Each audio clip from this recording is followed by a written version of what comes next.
Dial 112 की call taker लड़कियों का प्रदर्शन खत्म हुआ। जी हां, डायल 112 की महिला कर्मचारियों ने प्रदर्शन खत्म कर दिया है। प्रदर्शन कर रही लड़कियों से अखिलेश यादव ने मुलाकात भी की है। इको गार्डन के बाद निकालने के बाद अखिलेश यादव ने मुलाकात की है और अखिलेश ने अपने घर बुलाकर कर्मचारियों संग दीपावली भी मनाई है। जी हां, आपको बताते चले कि प्रदर्शन कर रही लड़कियों से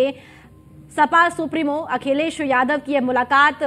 हुई है। आपको बता दें कि डायल 112 की कॉल टेकर लड़कियों का प्रदर्शन अब खत्म हो गया है। डायल 112 की महिला कर्मचारियों ने अपना प्रदर्शन अब खत्म कर दिया है। जी हां, प्रदर्शन कर रही लड़कियों से अखिलेश यादव ने भी मुलाकात की है और इको गार्डन से निकलने के बाद अखिलेश यादव की मुलाकात की तस्वीरें भी सामने निकल कर आई है। तो अखिलेश यादव ने अपने घर बुलाकर कर्मचारियों के संग दिवाली भी मनाई है और ये तस्वीरें आपके सामने, जहां पर अखिलेश यादव की ओर से सभी कर्मचारियों को अपने घर बुलाया गया और दीपावली का पर्व लड़कियों के साथ अखिलेश यादव ने मनाया है। जी हां, आपको बताते चले कि अब यह प्रदर्शन खत्म हो गया है। डायल 112 के कर्मचारियों की ओर से प्रदर्शन किया गया था और लगातार धरना प्रदर्शन कर रही महिला कर्मचारियों का प्रदर्शन आखिरकार खत्म हो गया है।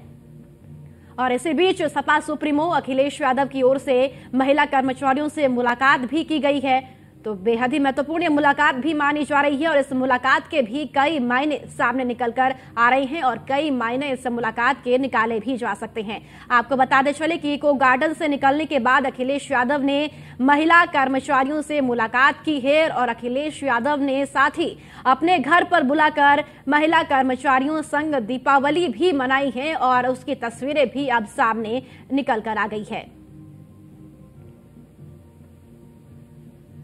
और इसी खबर पर ज्यादा जानकारी के साथ मनीष मिश्रा हमारे संवाददाता ज्यादा जानकारी के साथ मौजूद है। मनीष, डायल 112 की महिला कर्मचारियों का प्रदर्शन तो खत्म हो गया, लेकिन अखिलेश यादव की मुलाकात क्या कुछ बताती है? देखिए, निश्चित तौर से आपको बता दूं कि डायल 112 की जो लड़कियां थी वो अपने वेतन को लेकर लगातार दिन से प्रदर्शन कर रही थी और कल देर रात दिवाली के पर्व पे सपा प्रमुख अखिलेश यादव ने अपनी पत्नी मैनपुरी सांसद डिंपल यादव के साथ अपने घर पे उन तमाम लड़कियों को बुलाया था जो डायल 112 की कर्मचारी थी, उनको बुलाया था और उनके साथ दिवाली पर्व मनाया। उनको कहीं न कहीं मनाने की कोशिश की और जो उनका प्रदर्शन था 7 दिन से जो प्रदर्शन चला था उसको खत्म करने का कार्यक्रम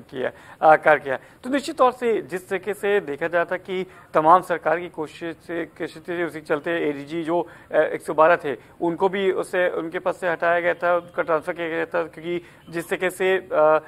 जो 112 की जो डायल की जो लड़कियां महिलाएं थी, जो कर्मचारी थी, वो अपने वेतन को लेकर लगातार मांग कर रही थी, धरना प्रदर्शन कर रही थी। पहले उन्होंने 112 के बाहर धरना प्रदर्शन किया था, उसके बाद फिर हमने देखा था किस तरीके से इको गार्डन में लगातार वहां पे धरना प्रदर्शन चला। तमाम जो विपक्षी नेता थे वहां पे वो भी पहुंचे थे, पर जिस तरीके से समाजवादी पार्टी की पूजा शुक्ला ने लगातार वहां पे बैठ के धरना प्रदर्शन किया था, उसके बाद अखिलेश यादव को उनसे मिलवाने की कोशिश की थी और कल देर रात अखिलेश यादव अपनी पत्नी डिंपल यादव के साथ उनसे मिलते हैं और उनका जो धरना प्रदर्शन चलाता है वो खत्म करते हैं। तो निश्चित तौर से जिस तरीके से लगातार हमने देखा था विपक्ष इस मुद्दे को लेके सरकार को घेरने की कोशिश करी थी और अब इसको धरना खत्म करने का जो अखिलेश यादव ने काम किया है, तो निश्चित तौर से इसको भी विपक्षी पार्टी कहीं ना कहीं गुमराने का काम करेगी। पर जिस तरीके से जो सरकार है उसने पहले ही निर्णय लिया था कि जो आउटसोर्सिंग की जो प्रक्रिया होती है, उस प्रक्रिया के थ्रू कार्यक्रम के इन लोगों की नियुक्ति की गई थी और उन नियुक्ति के तहत ही जो मानदेय तय होता है उस मानदेय के तहत उनको वेतनमान मिल रहा है। अब देखना होगा किस तरीके से अखिलेश यादव ने उनका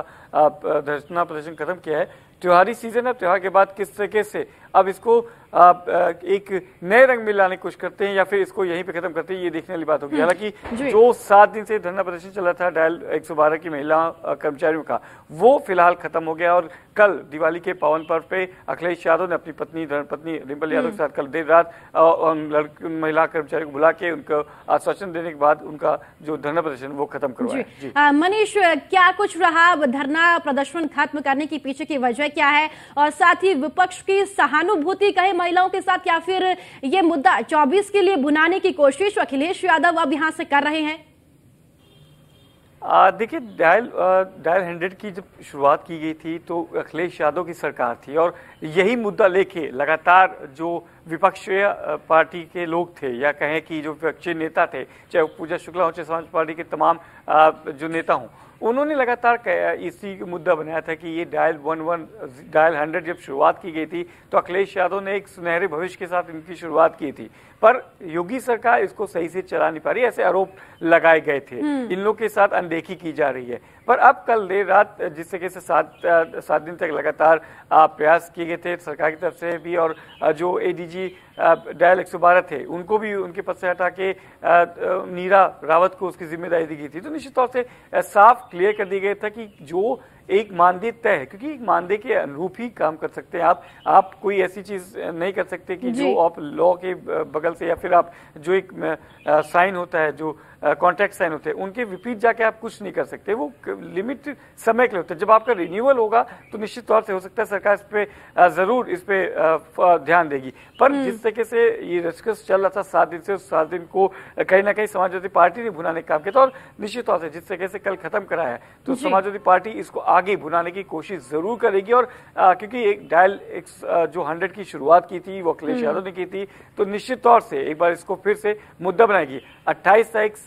28 नवंबर से शीतकालीन सत्र है, तो सत्र में भी इसको लेके आपको हंगामा देखने को मिल सकता है। ये निश्चित तौर से समाजवादी पार्टी सरकार को या कहीं कोई भी विपक्षी पार्टी अगर होती है तो ऐसे मौकों को छोड़नी नहीं चाहती। और उस समय जब आप चुनावी वर्ष में हो, 6 महीने से कम का समय हो जब आपके चुनाव में, तो ऐसे छोटे छोटे मुद्दों को भी सरकार को घेरने की एक बड़ी रणनीति के साथ उतरती है समाजवादी पार्टी हो, चाहे कांग्रेस हो, चाहे बसपा पार्टी, बहुजन समाज पार्टी हो। अब देखना होगा कि जब 28 तारीख से शीतकालीन सत्र होगा उसमें कितनी मजबूती के साथ विपक्ष सरकार को घेरने की कवायद करती है और सरकार अपने पक्ष में क्या कुछ कहती है। जी ठीक है मनीष, बहुत बहुत शुक्रिया जानकारी साझा करने के लिए।